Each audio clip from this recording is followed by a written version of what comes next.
नमस्ते दोस्तों, आपका मेरे चैनल हिंदी स्टोरी जंक्शन में स्वागत है। आज की हमारी कहानी का नाम है मेरी दादी माँ। तो चलिए शुरू करते हैं आज की इस कहानी को। आज खुशी के मारे मोहन के पैर जमीन पर नहीं टिक रहे थे। आखिर पूरे 6 साल के बाद वह अपने देश इंडिया वापस जा रहा था। दरअसल करीब 1 साल पहले की ही बात है। उसके दादाजी के सीने में तेज दर्द उठने की वजह से उनकी मृत्यु हो गई थी। मृत्यु के करीब 2 दिन पहले ही उसने अपने दादाजी से वीडियो कॉल पर बात करी थी। अपने दादू के आखिरी शब्द उसके कानों में बार बार गूंज रहे थे। बेटा, तुम्हें डॉक्टर बने देखना तुम्हारे माँ बाप का सपना था। उनके सपने को ज़रूर पूरा करना और अपनी माँ बाप का नाम रोशन करना। और हाँ, मेरे जाने के बाद अपनी दादी का ख्याल रखना। 2 दिनों के बाद जब उसे पता चला कि उसके दादाजी नहीं रहे तो वह इंडिया जा भी नहीं सका, क्योंकि उसे समय उसके एग्ज़ाम चल रहे थे। अपने दादू की मौत की खबर सुनकर मोहन पूरी तरह से टूट चुका था। उसकी पढ़ाई में भी मन नहीं लग रहा था, लेकिन अपने दादू के आखिरी शब्द उसको रह रह कर परेशान कर रहे थे कि अपने माँ बाप के आखिरी सपने को ज़रूर पूरा करना। दरअसल आज 6 साल पहले मोहन के विदेश जाने के कुछ समय पहले ही एक रोड दुर्घटना में मोहन के माँ बाप की ऑन द स्पॉट मृत्यु हो गई थी। मोहन के पिताजी स्कूल में बच्चों को पढ़ाया करते थे। उनका हमेशा से सपना था कि मोहन पर लिखकर बहुत बड़ा डॉक्टर बने। उसके माँ बाप का सपना पूरा करने के लिए उसके दादी दादू ने उसे पढ़ने के लिए विदेश भेज दिया और आज पूरे 6 सालों के बाद वह अपने घर इंडिया वापस आ रहा था। मोहन फ्लाइट में बैठे बैठे सोच रहा था, दादी मुझे अचानक अपने सामने देखकर कितनी खुश हो जाएगी। वह तो फूली नहीं समाएगी और उन्हें जब मालूम होगा कि मैं बहुत बड़ा डॉक्टर बन चुका हूँ और मेरी जॉब इंडिया में ही लगी है तो उसकी खुशी के मारे अपनी छड़ी उठाकर ही नाचने लगेगी। अपनी दादी के बारे में सोचते सोचते मोहन कब इंडिया पहुँच गया उसे पता ही नहीं चला। जब मोहन अपने घर पहुँचा, उसने अपने जैसे ही घर की डोर बेल बजाई, दरवाज़ा उसके भतीजे ने खोला।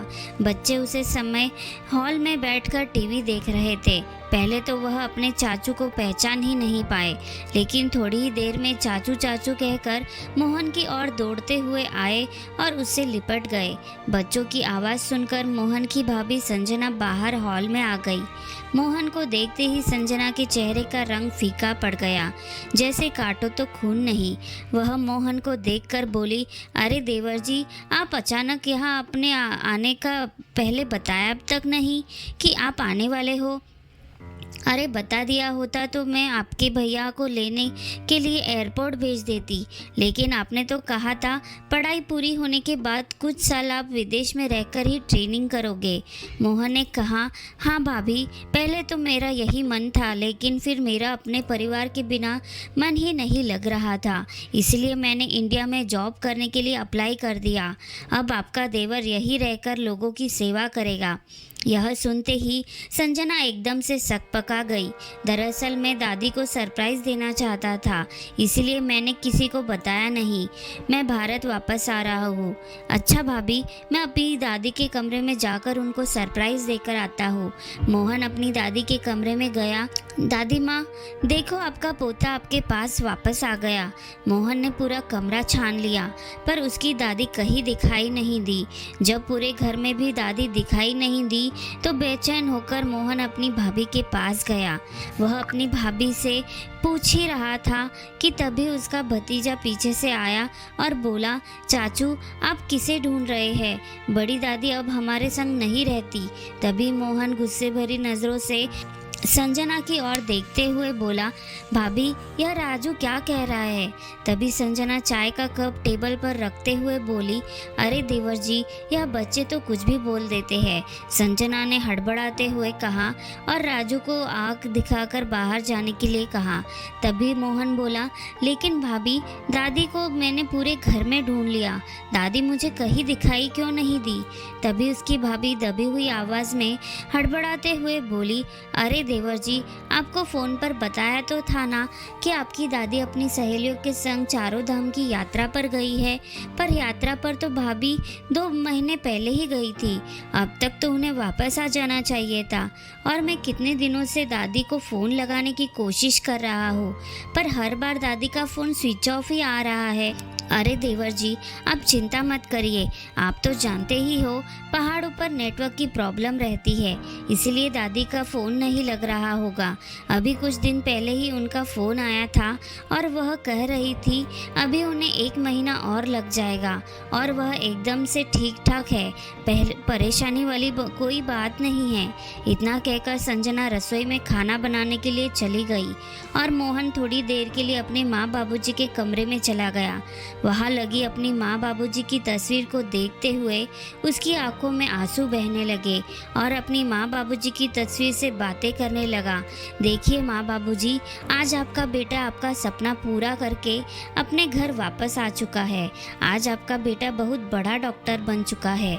रोते रोते मोहन को वह दिन याद आने लगे जब उसने अपने परिवार वालों को यह खबर सुनाई थी कि वह आगे की पढ़ाई पूरी करने के लिए उसका एडमिशन विदेश के एक बहुत बड़े कॉलेज में हो चुका है।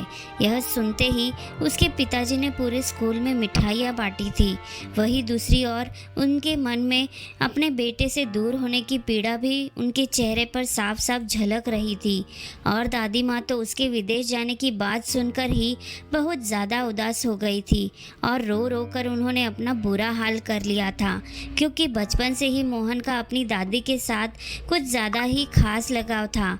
मोहन बचपन से ही अपनी दादी का लाडला था। दादी के हाथों से खाना, दादी के संग पार्क में घूमने के लिए जाना, रात को अपनी दादी के संग कहानी सुनते हुए सोना और अपनी दादी के हाथ का बादाम का हलवा तो उसे बहुत ही पसंद था। मोहन का एक बड़ा भाई है दीपक, जिसकी अपनी कपड़े की एक बहुत बड़ी दुकान है और संजना उसके बड़े भाई दीपक की पत्नी है। मोहन की माँ शकुंतला जी थोड़ी बीमार सी रहती थी, इसीलिए उसने उनसे घर के काम ज़्यादा नहीं हो पाए थे और दादी बिना छड़ी के सहारे के तो चल ही नहीं पाती थी। लेकिन संयुक्त परिवार था और सभी एक दूसरे को अच्छे से ध्यान रखते थे। मोहन के माँ बाबूजी अपने माता पिता की बहुत सेवा किया करते थे, लेकिन उनका एक्सीडेंट हो जाने के बाद सारी जिम्मेदारी मोहन के दादी दादू के कंधों पर आ गई थी। जिस दिन मोहन विदेश जाने के लिए घर से निकल रहा था तो उसकी दादी ने आशीर्वाद के तौर पर भगवान श्री कृष्ण का लॉकेट उसके गले में पहना दिया और आंसुओं से भरी आंखों लिए बड़ी ही प्यार से उसकी ओर देखने लगी। तभी उसके दादाजी ने कहा, बेटा तुम बेफिक्र होकर जाओ और अपने माँ बाप का सपना पूरा करो। तुम्हारी दादी का ख्याल हम सब लोग मिलकर यहाँ पर रख लेंगे। और सबका आशीर्वाद लेकर मोहन ने खूब मन लगाकर विदेश में पढ़ाई करने लगा और अपनी पार्ट टाइम जॉब से तो जैसे पैसे कमाता था उसका कुछ हिस्सा हर महीने अपने घर पर भेज दिया करता था। अक्सर वह अपनी दादी से वीडियो कॉल पर बात किया करता था, परंतु पिछले 2 महीनों से कुछ ऐसा हो रहा था कि उसकी दादी माँ से बात ही नहीं हो पा रही थी और घर वालों से पूछने पर हमेशा यही जवाब आता था कि दादी तीर्थ यात्रा के लिए गई हुई है। मोहन लगातार अपने माँ बाबूजी की तस्वीर को एक टक निहारता जा रहा था। तभी संजना कमरे में आई और बोली, देवर जी खाना तैयार हो गया है, हाथ मुंह धोकर खाना खाने के लिए आ जाइए। लेकिन मोहन अपनी दादी से इतने वर्षों के बाद मिलने का जो उत्साह लेकर आया था वह सारा उत्साह अब ठंडा पड़ चुका था। इतने में उसके भतीजा राजू उसके पास आया और बोला, चाचू आप हमारे लिए विदेश से क्या लेके आए हो? मोहन ने बैग में से बहुत सारे कपड़े, खिलौने और चॉकलेट निकालकर बच्चों को दिए। बिना दादी के मोहन को पूरा घर काटने को दौड़ रहा था। रात को जब उसका बड़ा भाई दीपक दुकान से घर वापस आया तो वह अपनी छोटी भाई को देखकर चौंक गया। फिर दोनों भाइयों ने बैठकर आपस में खूब बातचीत की। जब भी वह अपने बड़े भाई से दादी के बारे में कोई भी बात करता तो दीपक बात को घुमाकर कहीं और ही ले जाता। मोहन को अपने बड़े भाई भाभी का व्यवहार कुछ अजीब सा लग रहा था। वह दोनों दादी के बारे में कोई बात ही नहीं करना चाहते थे। जब भी मोहन दादी के बारे में कोई भी बात करता तो उसके भैया भाभी हड़बड़ा जाते थे। मोहन को अपने भैया भाभी के व्यवहार से कुछ तो गड़बड़ है नज़र आ ही रही थी। दूसरे दिन मोहन ने अपने माँ बाबूजी की तस्वीर के आगे हाथ जोड़कर प्रणाम किया और अस्पताल के लिए निकल गया। जैसे ही हॉस्पिटल पहुँचा तो हॉस्पिटल के कर्मचारियों ने हाथ जोड़कर उसका अभिनंदन किया। मोहन जैसे ही अपने कैबिन में पहुंचा तो सबसे पहले उसने दीवार पर अपने माँ बाबूजी की तस्वीर लगाई ताकि उसके माता पिता का आशीर्वाद उसके साथ हमेशा रहे। तब भी मोहन अपने पिताजी की तस्वीर के सामने खड़े होकर उनसे कहने लगा, देखिए पिताजी, मैं आपके सपने को पूरा कर दिखाया। आज आपका बेटा बहुत बड़ा डॉक्टर बन चुका है और यहाँ पर सभी लोग मेरी कितनी इज्जत करते हैं। मोहन को भी मरीज का दुख दूर करके बहुत अच्छा महसूस हो रहा था। शाम के समय जब मोहन मरीज को देखने के लिए राउंड पर गया तो अस्पताल के बेड पर लेटी हुई बूढ़ी महिला को देखकर उसका दिल करुणा से भर गया। उस बूढ़ी औरत को देखकर उसे ऐसा लगा कि जैसे वह कुछ जानी पहचानी लग रही है। जगह जगह से उसकी साड़ी फटी हुई थी।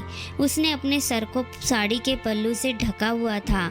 साड़ी के फटे हुए पल्लू से तारों की तरह टिमटिमाते हुए बाल चमक रहे थे। उस बूढ़ी औरत को देखकर मोहन दूर खड़ा बस उसे निहारता जा रहा था। उस बूढ़ी औरत को देखकर मोहन को कुछ आकर्षण सा महसूस हो रहा था। वह जैसे ही उनके पास जाने लगा वैसे ही मोहन के फ़ोन की घंटी बजी और वह बात करते करते अपनी कैबिन की ओर जाने लगा। तभी अचानक मोहन के कानों में एक अभद्र आवाज़ सुनाई दी। उसने देखा अस्पताल की एक नर्स उधेड़ उम्र की सफाई कर्मचारी पर जोर जोर से चिल्ला रही थी, जब तुम लोगों को काम नहीं होता तो यहाँ नौकरी करने के लिए क्यों चले आते हो? घर क्यों नहीं बैठ जाते? ढंग से ना झाड़ू करती हो ना पोछा करती हो, बस मुफ्त की पगार लेने के लिए आ जाती हो। वह बेचारी महिला सफाई कर्मचारी सर झुकाए चुपचाप उसकी बातें सुनते जा रही थी। यह देखकर मोहन को बहुत बुरा लगा रहा था। जैसे ही मोहन उस नर्स को शांत करने के लिए आगे गया तो वहाँ खड़ी सफाई कर्मचारी को देखकर उसे अपनी दादी की छवि नजर आने लगी। फिर मन में सोचा, यह मेरी दादी कैसे हो सकती है? यह सोचते ही वह जैसे ही थोड़ा सा नजदीक गया अचानक उसके दिल की धड़कन तेज हो गई। उसका शरीर पूरी तरह से कांप रहा था। उसकी आंखों के आगे अंधेरा छाने लगा। उस बूढ़ी औरत को देखकर मोहन के तो होश ही उड़ गए, क्योंकि वह सफाई कर्मचारी कोई और नहीं बल्कि मोहन की दादी माँ थी। उसकी दादी माँ की आंखों से लगातार आंसू बहे जा रहे थे। कपकपाते हाथों से वह पूरे अस्पताल को झाड़ू लगा रही थी। तभी वह नर्स उस बूढ़ी औरत से बदतमीजी से बोल रही थी, आज ही मैं तुम्हें बड़े सर से कहकर नौकरी से निकलवा दूंगी। तभी मोहन के सब्र का बांध टूटा और वह नर्स पर चिल्लाते हुए बोला, नौकरी से तो मैं तुम्हें निकलवाऊंगा। तुम्हारी हिम्मत कैसे हुई अपनी माँ समान इतनी बड़ी औरत से ऐसी बात करने की? क्या तुम अपने घर में अपनी माँ अपनी दादी से भी इसी तरह से बात करती हो? देखो तो सही, इतनी उम्र में भी इन्हें काम करना पड़ रहा है। कितनी मजबूरी रही होगी इनकी। और यह कोई सफाई कर्मचारी नहीं है बल्कि यह मेरी दादी माँ है। यह सुनते ही उस नर्स को की तो चक्के ही छूट गए। वहाँ मौजूद सभी लोग हैरानी से मोहन की ओर देखने लगे। तभी मोहन के मुंह से निकला, दादी माँ, आप यहाँ इस हालत में क्या कर रही है? आप तो चारों धाम की यात्रा पर गई हुई थी ना, फिर आप यहाँ कैसे? अपने पोते की आवाज़ सुनकर उस बूढ़ी औरत ने हाथ में पकड़ी हुई झाड़ू को फेंका और जाकर अपने पोते के गले लगकर फूट फूट कर रोने लगी। अपने पोते को डॉक्टर बना हुआ देख उसकी आंखों में से आंसू रुक ही नहीं रहे थे। बड़े ही प्यार से बूढ़ी औरत ने अपने पोते के चेहरे को सहलाकर उसे खूब प्यार किया और उसे ढेरों आशीर्वाद दिए। लेकिन मोहन के दिमाग में हजारों सवाल उमड़ रहे थे। वह बोला, दादी माँ, आप बिल्कुल अब चिंता मत कीजिए, आपका पोता वापस आ गया है, अब सब ठीक हो जाएगा। मोहन अपनी दादी माँ को अपने कैबिन में लेकर चला गया। पहले उन्हें अच्छे से हाथ मुंह धोकर पानी पिलाया। फिर उसने अपनी दादी माँ से पूछा, दादी माँ, आप तो तीर्थ यात्रा के लिए गई हुई थी, तो फिर यहाँ पर कैसे आ गई? आज आप कुछ मत छुपाइएगा, मुझे सारी बात सच सच बताइए। आखिर आपकी यह हालत कैसे हो गई? घर पर भैया भाभी तो बोल रहे थे कि आप अपने पड़ोसियों के संग तीर्थ यात्रा के लिए निकली है। मैं भी आपको कितने दिनों से फ़ोन लगा रहा था, पर हर बार आपका फ़ोन स्विच ऑफ ही आ रहा था। मैं तो यहाँ आपको सरप्राइज़ देने आया था, लेकिन यहाँ आकर मैं हो गया हूँ। तभी दादी माँ ने रूंधे गले से कहा, बेटा, तेरे दादाजी के जाने के बाद तेरे बड़े भाई दीपक ने तेरे दादाजी के पूरे कारोबार को हथिया लिया। और बेटा, तू तो जानता ही है, तेरे दादाजी के पास जितनी भी जमा पूंजी थी वह उन्होंने इस घर को बनवाने में खर्च कर दी थी। अपने बुढ़ापे के लिए कुछ भी पैसे जोड़कर नहीं रखे थे। लेकिन अब तेरे दादाजी के जाने के बाद मेरी दवाइयों के लिए और छोटी छोटी ज़रूरत के लिए पैसे चाहिए होते थे, तो तेरे भाई भाभी के आगे हाथ फैलाने पड़ते थे। और उनको तो दवाई के लिए 10 रुपए देने में भी आफत आ जाती थी। संजना बहू जब देखो दिन रात बस शॉपिंग में लगी रहती थी, किट्टी पार्टियां कर रही थी, होटल में खाना, नए नए कपड़े पहनना। उसके खर्चों से तो तेरे बड़े भाई को कोई दिक्कत नहीं थी, लेकिन जहाँ मेरी दवाइयों की बात आती वही घर में बहुत बड़ा बवंडर खड़ा हो जाता था। पहले तो संजना बहू घर में थोड़े बहुत काम करवाया करती थी, लेकिन फिर बाद में बोलने लगी, अगर काम नहीं करोगी तो खाने को नहीं मिलेगा। मुफ्त में बैठे बैठे मैं आपको रोटियां नहीं दूंगी। इस पापी पेट को भरने के लिए तेरी भाभी की हर बात मुझे माननी पड़ती थी। धीरे धीरे करके उसने घर के सारे काम मेरे ऊपर छोड़ दिए। वह सिर्फ दीपक और बच्चों के लिए खाना बनाती थी। बाकी घर का झाड़ू पोछा, बर्तन, कपड़े धोना, साफ सफाई जैसे सारे काम मुझे कराया करती थी। और खाने के नाम पर जो रात का बासी कुछ बच गया करता था वह भी 10 बार हाथ जोड़कर मांगने पर मिलता था। एक बार मेरे दांतों में बहुत तकलीफ़ हो रही थी और ठंडी बासी रोटी मेरे दांतों से चबाई नहीं जा रही थी, तो मैंने अपने लिए ज़रा सी खिचड़ी बना ली। तेरी भाभी ने मुझे धक्का देकर कमरे में बंद कर दिया। कहा, बुढ़िया चुपचाप पड़ी रहे यहाँ पर, जब देखो तेरी जीभ चटोरी ही मांगती रहती है। अब देखती हूँ कहाँ से खाएगी खिचड़ी बनाकर। अरे पैसे क्या पेड़ पर उगते हैं जो अपने लिए खिचड़ी बना रही थी। न जाने इतनी सी बात के लिए बहू ने मुझे इतना सुना दिया और कहने लगी, मर क्यों नहीं जाती, कब तक मेरी छाती पर मूंग दलती रहोगी। अब चुपचाप पड़ी रहे अपने कमरे में, धक्के मार कर इस घर से बाहर निकाल दूंगी। और तेरा बड़ा भाई दीपक, उसे तो मेरे होने या ना होने से कोई फर्क नहीं पड़ता था। वह तो हमेशा संजना का ही साथ देता था। और यह कहते कहते दादी माँ फूट फूट कर रोने लगी। तभी मोहन दादी माँ की आंखों से आंसुओं को पोंछते हुए कहने लगा, दादी माँ, और क्या क्या किया भैया भाभी ने आपके संग? आज मुझे सारी बात खुलकर बता दीजिए। बेटा, मेरे ऊपर क्या गुजरी है यह सिर्फ मैं ही जानती हूँ। 2 वक्त की रोटी भी बड़ी मुश्किल से मिलती थी। कभी कभी तो 1 गिलास पानी पीकर ही पूरा दिन निकालना पड़ता था। एक दिन मैंने बहू से कहा, बहू मेरी तबीयत आज कुछ ठीक नहीं लग रही है, थोड़ी सी खिचड़ी बना दो। थोड़ी सी खिचड़ी मांगने पर ही दीपक से बोली, आप इन्हें किसी वृद्धाश्रम में क्यों नहीं छोड़ आते हो? मैं आपकी दादी की और सेवा नहीं कर सकती। बहू के मुंह से ऐसी बातें सुनकर मुझे ऐसा लगा जैसे दीपक उसे अभी जोरदार थप्पड़ लगा कर रहेगा। यह मेरी दादी माँ है, इनके बारे में ऐसी बात करने की तुम्हारी हिम्मत कैसे हुई? लेकिन बेटा, मैं तो हैरान ही रह गई यह देखकर कि दीपक को तो बहू की हर बात सही लगती थी। बेटा, बहू से तो शिकायत क्या करे जब पोता ही अपना ना रहा। 2 दिनों के बाद दीपक एक दिन मेरे पास आया और कहने लगा, दादी, दिल्ली में रहने वाले अपने मित्र से आपकी तबीयत के बारे में बात की है। वह दिल्ली के एक बड़े अस्पताल में काम करता है। उसने डॉक्टर से कल का अपॉइंटमेंट ले लिया है। आप कल तैयार हो जाना। मैं आपका चेकअप करवाने के लिए आपको कल दिल्ली ले जा रहा हूँ। हो सकता है वहाँ हमें 2-4 दिन रुकना पड़ जाए, इसलिए आप अपने 2-3 जोड़ी कपड़े रख लेना और अपनी ज़रूरत का जो भी सामान हो थोड़ा बहुत वह भी रख लेना।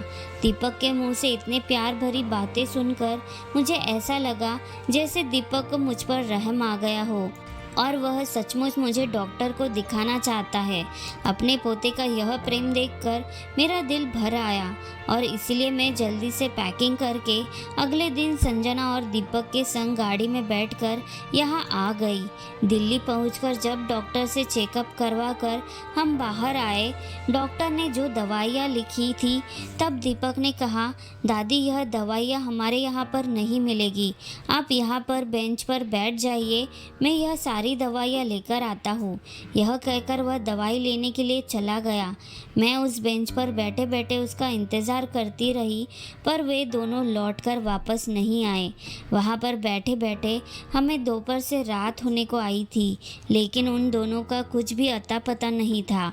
अस्पताल के बाहर घबराई हुई बेंच पर बैठी हुई आने जाने वाले लोगों से अपने पोते के बारे में पूछ रही थी। तभी घबराहट और बेचैनी की वजह से मुझे चक्कर आने लगे और वह वही बेंच पर ही सो गई। जब होश आया तो देखा काफ़ी रात हो चुकी थी और फिर मुझे समझाते हुए देर नहीं लगी कि दीपक डॉक्टर को दिखाने के बहाने मुझसे छुटकारा पाना चाहता था। इस बेसहारा बूढ़ी दादी को इतने बड़े शहर में भीख मांगने के लिए छोड़कर चला गया तेरा भाई। संजना बहू ने जो उसे दिन दिखाया था, तेरे भाई ने उसे सच साबित कर दिखाया। अपने भाई भाभी की करतूत सुनकर मोहन को बहुत ज़्यादा गुस्सा आ रहा था। शकुंतला की आंखों में आंसू भरे हुए बोली, बेसहारा छोड़ने से पहले उन्होंने एक बार भी नहीं सोचा, बेसहारा अनाथों की तरह छोड़कर चला गया। दादी माँ मोहन के कंधों पर सर रखकर फूट फूट कर रोने लगी और रोते रोते कह रही थी, आखिर हमारी परवरिश में क्या कमी रह गई थी। अरे तुम्हारे पापा के जाने के बाद भी हमें तुम दोनों बच्चों को एक समान ही प्यार किया और तुम्हारे दादू ने तो उस घर को खरीदने में अपनी पूरी जमा पूंजी लगा दी थी। बेटा अब ना मेरे पास पैसे थे और ना घर था, बस तेरे दादाजी की दी हुई गले में एक सोने की चेन पहने हुई थी। तभी हॉस्पिटल के बाहर खड़े हुए कर्मचारियों ने मुझे रोता हुआ देखकर मुझे पूछा, माँ जी मैं देख रहा हूँ आप यहाँ सुबह से बैठी बैठी रो रही है। तब मैंने उसे सारी बात बता दी। उसने कहा, माँ जी यह तो यहाँ पर आए दिन होता ही रहता है, यह कोई नई बात नहीं है।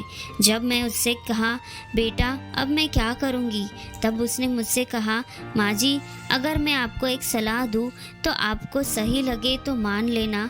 अगर आप यहाँ पर नौकरी कर लोगी तो आपको रहने के लिए यहाँ अस्पताल की तरफ से एक क्वार्टर मिल जाएगा, जिससे आपको काम के साथ साथ रहने का भी बंदोबस्त हो जाएगा। मैंने उसकी बात मान ली और मुझे हॉस्पिटल की तरफ से क्वार्टर और नौकरी दोनों ही मिल गई। उस चैन को बेचकर मैंने अपने खाने पीने का इंतज़ाम कर लिया था। बेटा इतना लाचार मैंने अपने आप को कभी महसूस नहीं किया था। यह कहते कहते दादी माँ बेहोश हो गई। दादी की ऐसी हालत देखकर मोहन घबरा गया। फिर उसने बोतल से थोड़ा सा पानी लेकर दादी माँ के मुंह पर छींटे मारे और दादी माँ होश में आ गई। दादी के होश में आते ही मोहन ने दादी को कसकर गले से लगा लिया और कहने लगा, दादी आपको मैं कुछ नहीं होने दूंगा। फिर मोहन ने अपने स्टाफ से कहकर दादी माँ के लिए कैंटीन से जूस मंगाया। दादी आपको जितनी तकलीफ़ सहनी थी आपने सह ली, अब तकलीफ़ सहने की बारी भैया भाभी की है। मोहन गुस्से से आग में बबूला हो रहा था। मोहन ने अपनी दादी से कहा, दादी आप चिंता बिल्कुल भी मत कीजिए, अब आपका दूसरा पोता आ गया है। तभी मोहन ने अपनी दादी से बोलकर, दादी माँ अब हम लोग अपने घर चलेंगे। घर जाने की बात सुनकर दादी माँ थोड़ी सी डर गई थी, क्योंकि वह इस माहौल में वापस नहीं जाना चाहती थी जहाँ उनके कुत्तों से भी बदतर व्यवहार किया जाता था। उनके अंदर और अपमान सहने की हिम्मत नहीं थी। तभी मोहन बोला, दादी माँ आप डरिए मत, वह घर आपका और दादू का है, उस घर को आपको कोई नहीं निकाल सकता। पराया तो वो लोग हैं जो आपके घर में रह रहे हैं। अगर किसी को घर छोड़कर जाना है तो वह लोग जाएंगे, आप नहीं। आप बिल्कुल भी चिंता मत करिए, मैं आपके साथ ही हूँ। तभी मोहन अपनी दादी माँ को गाड़ी में बिठाकर घर पहुँचा, लेकिन भैया भाभी को सबक सिखाने के इरादे से वह पहले अकेले ही घर के अंदर गया। उसने दादी माँ को गाड़ी में बिठा के रखा और घर में घुस के भैया भाभी की एनिवर्सरी पार्टी चल रही थी। संजना और दीपक अपने दोस्तों के साथ नाच गा रहे थे। बहुत ही तेज़ आवाज़ में म्यूज़िक बज रहा था। सबसे पहले मोहन ने घर में घुसते ही म्यूज़िक को बंद कर दिया। तभी संजना झुंझलाते हुए बोली, यह क्या बदतमीज़ी है देवर जी। मोहन ने कहा, आप लोगों के सवाल का जवाब मैं बाद में दूंगा, पहले मुझे यह बताइए कि मेरी दादी माँ कहाँ पर है। मुझे अभी के अभी अपनी दादी माँ से बात करनी है। तभी उसका बड़ा भाई बोला, तुम्हें कितनी बार बताए कि वह तीर्थ यात्रा के लिए गई हुई है। अच्छा, लेकिन उस दिन भाभी ने तो कहा था कि वह हरिद्वार गई हुई है। यह सुनकर उसका बड़ा भाई दीपक घबरा गया। धीरे धीरे करके मोहन के सब्र का बांध टूट रहा था और वह अपने बड़े भाई पर चिल्लाते हुए बोला, कितना झूठ बोलोगे आप दोनों। अरे सच सच क्यों नहीं बता देते, आपने उनको धोखे से घर से बाहर फेंक दिया। तभी मोहन ने अपनी दादी माँ को आवाज़ लगाकर घर के अंदर बुलाया। अपनी दादी शकुंतला जी को देखते ही दीपक और संजना के पैरों तले ज़मीन सरक गई। घर में घुसते ही दादी माँ ने दीपक के गाल पर एक ज़ोरदार तमाचा जड़ दिया। घर में उपस्थित सभी मेहमान यह सारा नज़ारा देख रहे थे।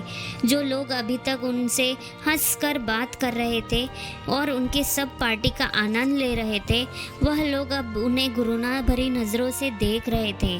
तभी दीपक के एक दोस्त ने कहा, यह मुझे तुझे ऐसी उम्मीद नहीं थी। अरे जो दादी ने तेरे लिए सब कुछ किया तो इस दादी माँ को घर से बेदखल कर दिया। यार तूने अपना नसीब अपने ही हाथों से खराब कर लिया। नहीं चाहिए मुझे तुझ जैसा दोस्त जो अपने बड़े का आदर और सम्मान नहीं ना कर सके। यह कहकर सारे दोस्त अपने अपने घर चले गए। थोड़ी ही देर में वहाँ पुलिस भी हाजिर हो गई। तब मोहन ने कहा, इंस्पेक्टर साहब, यही वह लोग हैं जिन्होंने मेरी दादी माँ का जानवरों से भी बदतर हाल कर दिया था। इन्हें उन्हीं के घर से निकालकर बीच रास्ते में भीख मांगने के लिए छोड़ दिया। जिस घर और दुकान पर मेरे भाई भाभी ने कब्जा कर रखा है वह मेरे दादी और दादू की है। जैसे ही दीपक और संजना ने पुलिस को देखा, उनके तो छक्के ही छूट गए। मानो जैसे काटो तो खून नहीं, उन्हें तो दिन में तारे नजर आने लगे। वह दोनों झट से दादी माँ के पैरों में गिर गए और बोले, दादी माँ, हमें माफ़ कर दीजिए। नादानी में हमसे बहुत बड़ी गलती हो गई। कभी शकुंतला जी ने कहा, जो गलती तुम लोगों से हुई है उसके लिए मैं तो क्या, भगवान भी तुम्हें कभी माफ़ नहीं करेंगे। अब मेरा केवल एक ही पोता है, मोहन। तभी पुलिस इंस्पेक्टर बोला, अब चलिए, बाकी की बातें जेल चलकर करेंगे। पुलिस के मुंह से ऐसी बातें सुनकर संजना कपकपाती हुई आवाज़ में बोली, प्लीज़ दादी माँ, हमें सुधारने का एक मौका दीजिए। इतनी पत्थर दिल मत बनिए। आप भी एक माँ है। हमें अगर पुलिस में पकड़ कर ले गई तो हमारे बच्चों का क्या होगा। दादी माँ, किसी को भी सुधरने का एक मौका तो ज़रूर मिलना चाहिए। हमारे लिए नहीं, लेकिन हमारे बच्चों के लिए ही सही, हमें एक मौका दे दो। तभी पुलिस दीपक और संजना को पकड़कर ले जाने लगी। तभी शकुंतला जी ने पुलिस इंस्पेक्टर को रोक दिया और कहा, अपनी कंप्लेंट वापस लेती हूँ। यह सुनते ही संजना और दीपक खुश हो गए। फिर शकुंतला जी ने कहा, लेकिन इसका मतलब यह बिल्कुल नहीं है कि मैंने तुम्हें माफ़ कर दिया। तुम्हें यह नया जीवन सिर्फ और सिर्फ मैं बच्चों की वजह से दे रही हूँ। मैं नहीं चाहती तुम्हारी गलती की सज़ा इन छोटे छोटे बच्चों को मिले। मैं तुम्हारे बच्चों से इनके माँ बाप का साया नहीं छीनना चाहती, लेकिन भगवान से दुआ करना, तुमने जो हमारे साथ किया, कहीं बड़े होकर तुम्हारे बच्चे तुम्हारे संग वह ना करे। और हाँ, हो सके तो अपने बुढ़ापे के लिए थोड़े से पैसे जोड़कर ज़रूर रखना।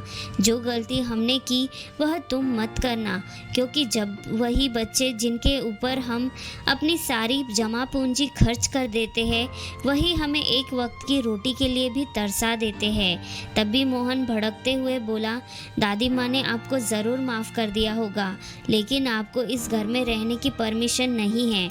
आप अभी के अभी अपना सारा सामान पैक करो और निकल जाओ हमारे इस घर से। आपका साया भी मैं अब इस घर में नहीं पड़ने दूंगा। तभी संजना गिरते हुए बोली, दादी माँ, हम अपने छोटे छोटे बच्चों को लेकर कहाँ जाएंगे? ज़रा तो सोचिए, हमारे पास रहने के लिए कोई घर नहीं है। तभी मोहन बोला, आपने दादी माँ को वहाँ रोड पर छोड़ने से पहले यह सब सोचा था? भाभी, अब इन सब बातों में कुछ नहीं रखा है। आपको यह घर छोड़कर जाना ही होगा। दीपक और संजना की दादी और मोहन के आगे एक ना चली और उन दोनों को उनके घर में छोड़कर जाना ही पड़ा। अब मोहन और शकुंतला जी यानी दीपक की दादी माँ खुशी खुशी उस घर में रहने लगे। तो दोस्तों, आज की यह कहानी आपको कैसे लगी ये मुझे कमेंट में लिखकर ज़रूर बताइएगा और चैनल को सब्सक्राइब ज़रूर